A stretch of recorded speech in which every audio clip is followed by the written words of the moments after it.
Hello everyone, मेरा नाम है लव गुप्ता और आज इस वीडियो में हम देख रहे हैं soil and water conservation engineering. तो चलिए शुरू करते हैं आज का topic, triggers for gully development, cultivation or grazing of vegetation on the soil susceptible to gully erosion. मतलब जहाँ पे कल्टीवेशन हो रहा है या फिर ओवर ग्रासिंग हो रही है वेजिटेटिव फील्ड में किसी लैंड में, तो वहाँ पे गली इरोजन का सस्पेक्टेबिलिटी बढ़ जाती है। Increased runoff due to change in land use such as tree cutting for construction of new residential areas। मतलब कि डिफॉरेस्टेशन, सीधा सीधा डिफॉरेस्टेशन की वजह से, पेड़ों को काटने की वजह से जो सरफेस रन ऑफ है वो बढ़ जाता है, जिसकी वजह से गली इरोजन होने की संभावना बढ़ जाती है। Then run off concentration in furrows, contour bank, waterways. तो अगर कोई फरो है किसी फील्ड में, कंटूर बैंक्स है, वाटरवेज है, मतलब ओपन चैनल है, वाटर कन्वे करने के लिए ड्रेनेज चैनल है, तो उस चैनल में रन ऑफ कंसंट्रेशन बढ़ जा रहा है, मतलब रन ऑफ की अमाउंट बढ़ जा रहा है, वाटर फ्लो का अमाउंट बढ़ जा रहा है, वेलोसिटी बढ़ जा रही है, तो उस केस में भी गली डेवलप होने के चांसेस होते हैं। Improper design, construction and maintenance of waterways in the area। मतलब ओपन चैनल जो है ड्रेनेज के लिए, ओपन डिचेस, उनका डिजाइन और कंस्ट्रक्शन और मेंटेनेंस सही नहीं है, डिजाइन प्रॉपरली नहीं किया गया है, कंस्ट्रक्शन डिफॉल्टी है, प्रॉपर मेंटेनेंस नहीं किया जा रहा है उस एरिया में, तो ऐसे में भी गली डेवलपमेंट के चांसेस बढ़ जाते हैं। पुअर वेजिटेटिव कवर में भी due to over grazing, fires और सैलिनिटी प्रॉब्लम्स। अब कोई फील्ड है, उस फील्ड में वेजिटेशन कवर नहीं है, तो उसका कारण हो सकता है कि ओवर ग्रासिंग, मतलब चारागाह का जो है उसमें चारागाह का प्रयोग कुछ ज्यादा ही किया जा रहा है, या फिर उस फील्ड में आग लग गई या सैलिनिटी की प्रॉब्लम है, तो उस फील्ड में वेजिटेटिव कवर क्रिएट नहीं होता है। पुअर फ्लो और प्रोलॉन्ग सीपेज फ्लो, मतलब किसी फील्ड में सीपेज ज्यादा हो रहा है या फिर उसकी जो फ्लो प्रॉपर्टीज है सॉइल की वो अच्छी नहीं है। डाउन कटिंग इन क्रीक, मतलब क्रैक्स क्रिएट हो जा रहे हैं। Diversion of drainage waste to the area of high erosion risk such as steep creek bank और हाईली इरोडेबल सॉइल। मतलब तो ड्रेनेज वाटरवे का डाइवर्जन ऐसे इलाके में कर दिया जा रहा है जहाँ पे क्रैक्स है और जो कि हाईली इरोडेबल सॉइल है, सस्पेक्टेबल है इरोजन की। देन नेक्स्ट है गली development. Gullies are developed by several processes which may be either singly or in combination at the same time। ये प्रोसेसेस दिए गए हैं यहाँ पे, क्या क्या हो सकते हैं।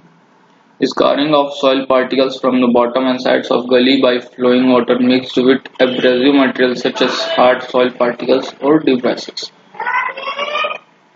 मतलब बॉटम चैनल के बॉटम का और साइड्स का कटाव होता है फ्लोइंग वाटर की वजह से, जिसमें उस फ्लोइंग वाटर में hard material, abrasive material like hard soil particles या फिर डिब्रासेस मिक्स होते हैं, तो उस वाटर की कटाव करने की जो क्षमता है वो और बढ़ जाती है। देन नेक्स्ट है waterfall erosion at the gully head which result the cutting of gully bank and thereby extension of gully into non-gullied lands। अब वाटर किसी हाइट से लैंड पे फॉल हो रहा है, गिर रहा है, तो वहां पे एक गड्ढा सा क्रिएट होने लगता है जो कि गली के क्रिएशन के लिए एक फैक्टर हो सकता है। Sliding or mass movement of soil from gully banks due to seepage, alternate freezing and thawing, undercutting by flows। मतलब जैसे वाटर किसी ठंडे इलाके में रेनफॉल होता है, वहां पे अगर वाटर जो है वो सॉइल के अंदर जाती है और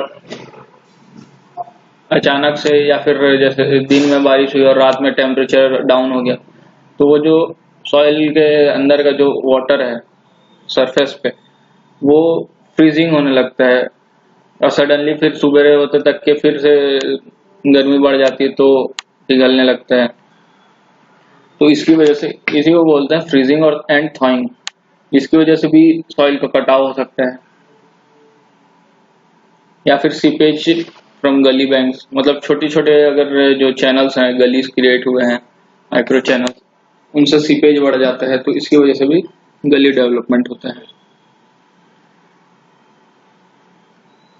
अब गली डेवलपमेंट के स्टेज को 4 स्टेजेस में डिवाइड किया गया है।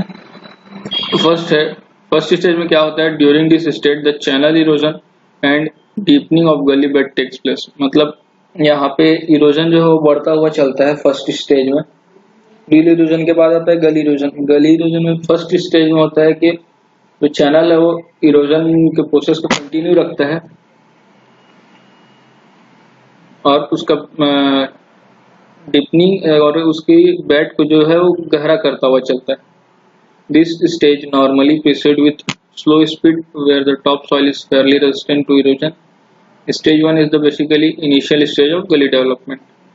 इस स्टेज में क्या होता है, जो फ्लो वेलोसिटी है वो नॉर्मली स्लो होती है और टॉप सॉइल जो है वो इरोजन के लिए थोड़ा रेजिस्टेंट होता है, तो उसको सबसे पहले रिमूव करते हैं फर्स्ट स्टेज में, और ये इनिशियल स्टेज होता है गली डेवलपमेंट का। देन नेक्स्ट स्टेज में क्या होता है कि this stage is known as development stage in which due to run off flow from the upstream portion of the gully head the size of gully that is width and depth is enlarged. अब first stage में वो अपनी गहराई बढ़ा चुका है, erosion continue रख रहा है। देन वो नेक्स्ट स्टेज में गली में क्या होता है कि वो अपना विड्थ और डेप्थ को इनलार्ज करता है। ये सेकंड स्टेज को डेवलपमेंट स्टेज भी कहते हैं। इसमें रन ऑफ अमाउंट जो बढ़ गया वो होता है और size of gully that is width and depth is enlarged. The gully depth reaches up to C horizon. Soil profile में होरिजन होते हैं ABCEO। तो सब टॉप सॉइल टॉप A, फिर B, फिर C, फिर E, फिर O। तो सी ओरिजिन तक के इसके डेप्थ पहुंच चुका होता है, मतलब साइज काफी ज्यादा बढ़ चुका होता है स्टेज 2 में। A waterfall often starts when flow plunges from upstream segment to the eroded channel. Waterfall भी हो सकता है अगर कुछ उसको हाइट मिल जाती है अपस्ट्रीम पे। देन नेक्स्ट स्टेज को बोलते हैं, थर्ड स्टेज को हीलिंग स्टेज भी बोलते हैं, in which vegetation are started to grow in gully. During this stage there is no appreciable erosion in any form from the gully section। मतलब ये जो है हीलिंग स्टेज का आता है, इस स्टेज को हीलिंग स्टेज कहते हैं। इसमें क्या होता है कि जो वेजिटेशन है वो ग्रो होना शुरू हो जाती है गली में, गली के साइड्स में, बेड में, और इसमें इरोजन जो है वो बहुत ही कम होता है या फिर ना के बराबर होता है। देन स्टेज 4 आता है। This is the last stage of gully development in which gully has been fully stabilized. There is no further change to develop the gully unless healing process is disturbed। तो stage 4 जो last stage होता है development का, इसमें fully develop हो चुका होता है गली और स्टेबलाइज होता है।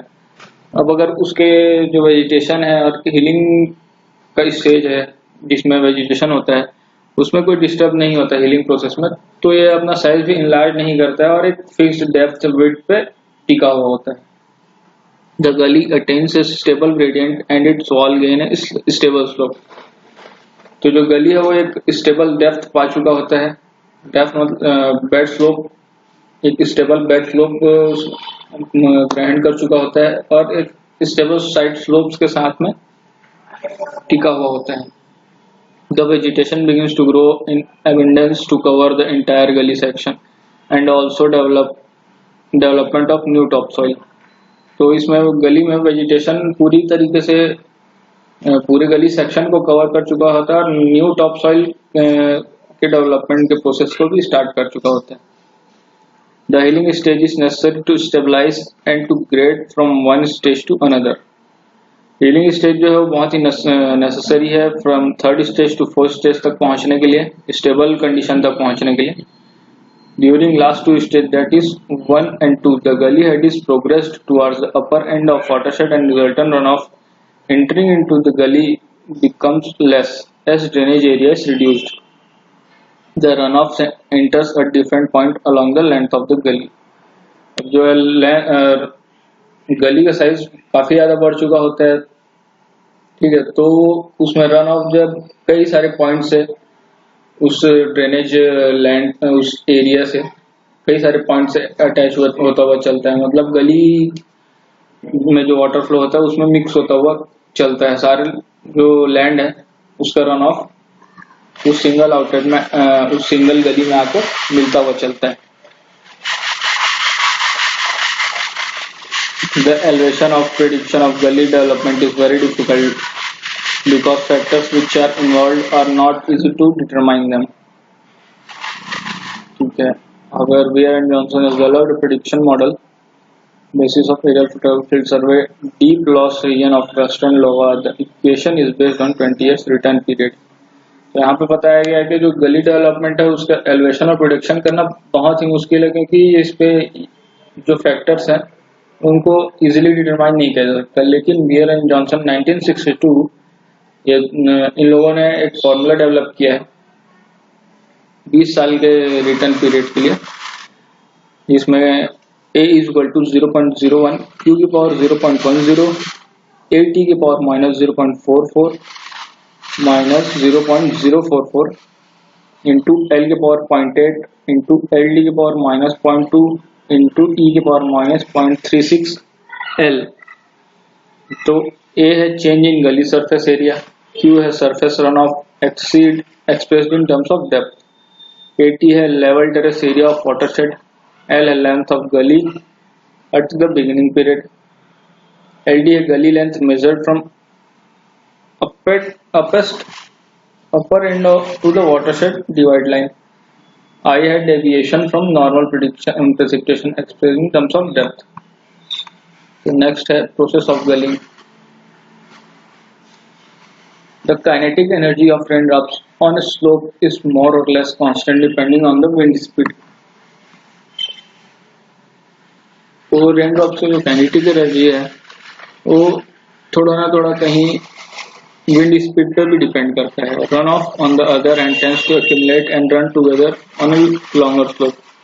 और वहीं पे जो रन ऑफ होती है रेनफॉल के साथ में रन ऑफ क्रिएट होता है वो एक साथ मिलके स्लोप की ओर बहता हुआ चलता है. If the peak flow gets increased the soil surface will be cut and rill will start to form. तो यहाँ पे पूरा का पूरा इरोजन का प्रोसेस बता दिया जा रहा है कि रेन स्प्लैश इरोजन से शीट इरोजन, फिर रेन इरोजन और उसके बाद गली इरोजन कैसे फॉर्म होता है.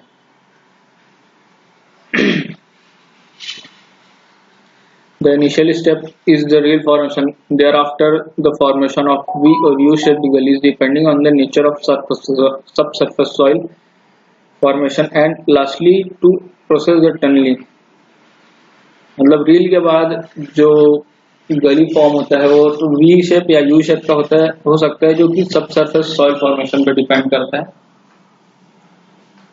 तो वी शेप गली और यू शेप गली को यहाँ पे डिस्क्राइब किया गया, उसको देखते हैं. V shape gullies are the first form of gulling. These are very common in formation of relatively loose homogeneous material such as sandy clay soil. The slope of these gullies get alter as the rock weather. V shape गली जो है पहले form होता है गलिंग की condition में, गली development की कंडीशन में, और जो है ये बहुत ही कॉमन लूज होमोजेनियस मटेरियल में सबसे पहले क्रिएट होता है, such as sandy clay or clay soil. The slope of this gullies get alter as the rock weather. Slope इसका अल्टर हो सकता है रॉक के टूटने पे या किसी ऑब्स्ट्रक्शन की वजह से. In cold season through the alteration of freezing weather and in hot season the weathering may be due to alteration of dry and stormy effect. Cold season में फ्रीजिंग और थॉइंग की वजह से वेदर हो सकता है रॉक्स में, और हॉट सीजन में ड्राई और स्टॉर्मी इफेक्ट की वजह से हो सकता है वेदरिंग रॉक्स में। अब weathering can be reached 4 to 10 mm per year. 1 or 2 rainfall events per year are enough to carry away all particles accumulated in gully bottom during the year. तो जब गलिंग के प्रोसेस में जो रॉक पार्टिकल्स गली के bed के पास में टूटते हुए चलते हैं, वेदर होते हैं, वेदरिंग की वजह से जो पार्टिकल्स क्रिएट होते हैं उसको 1 या 2 रेनफॉल ही काफी है एक जगह से दूसरी जगह तक कैरी करने के लिए। During intermediate season, the fine matters accumulated on the slope as the rock weather gets slide down to the bottom of the gully due to raindrop impact through formation of secondary rills and also due to mass slowing of water saturated soil mass in case of V-shaped gullies. Therefore, erosion control must be concentrated to prevent further excavation of gully bottom and re-establishment of equilibrium. U-shaped gullies को देखते हैं। U-shaped gullies are second form of gulling. V के बाद U-shape आता है। इसमें क्या है, डेप्थ V-shape में क्या होता है कि डेप्थ पहले इंक्रीज होता है गली का, डेप्थ इंक्रीज हो चुका है, उसके बाद गली जो है वो अपना शेप बढ़ाना शुरू करता है, बॉटम विड्थ साइड स्लोप बढ़ाना शुरू करता है। These are found to get developed in heterogeneous soil formation. The base of this gully contains the same material. Due to this reason, the depth does not increase further.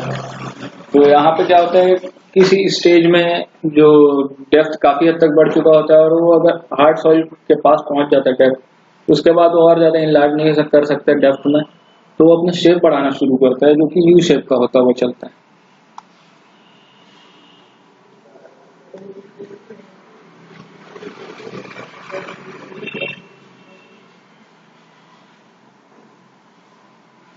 और U shaped गलीज कई बार जो है वो heterogeneous soil में, मतलब जिसमें hard soil होता है, जिसका मटेरियल जो है सॉइल का वो रेजिस्टेंट होता है वाटर के फ्लो के लिए, तो उस केस में डेप्थ जो है बहुत ज्यादा ना बढ़ के विड्थ ज्यादा हो जाती है उस गली की, जिसकी वजह से वो यू शेप का दिखता है। Tunnelling is the third form of gulling. They get developed on gentle slope in the soil formation with surface cracks in the soil which is swelling clay.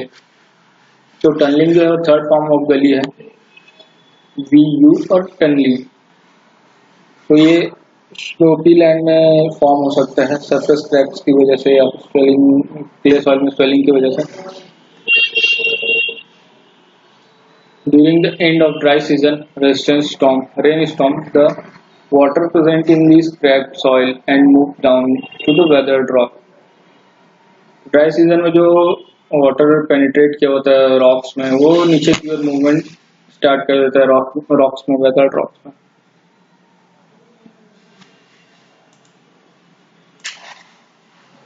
अब ये पानी घुसा हुआ है रॉक्स में, वो धीरे धीरे जो अपना जो साइज है गली का रॉक्स के बीच से, वो बड़ा करना शुरू करता है और एक टनल का फॉर्मेशन करता है, जो क्रैक्स होते हैं उसको टनल के फॉर्म में कन्वर्ट कर देता है। The tillage is only the way of blocking these cracks and checking the gully formation by these methods. तो टिलेज ही एक सिंपल सा और एक मेथड है जिससे हम इस क्रैक्स को ब्लॉक कर सकते हैं और गली के डेवलपमेंट या टनलिंग के प्रोसेस को हम रोक सकते हैं। तो नेक्स्ट क्लासिफिकेशन ऑफ गली, इसको देखते हैं नेक्स्ट क्लास में। Thank you guys.